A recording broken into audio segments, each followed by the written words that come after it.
I'm Rebecca. I am an insurance broker. I will be reviewing Microsoft Whiteboard, and I give it a 5 out of 5 star rating. And for more reviews, please click below. So I use Microsoft Whiteboard collaboratively with my team.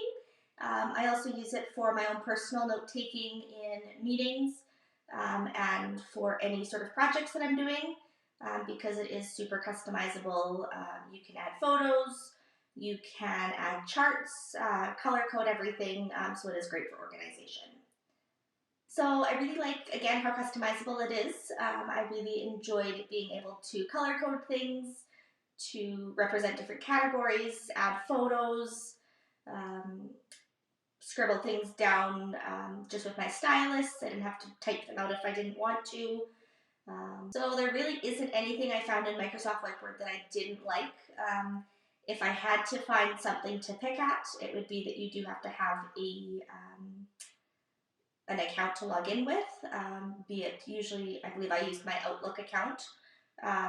So it worked okay for me, but if someone didn't have an Outlook account, that could be just an extra step.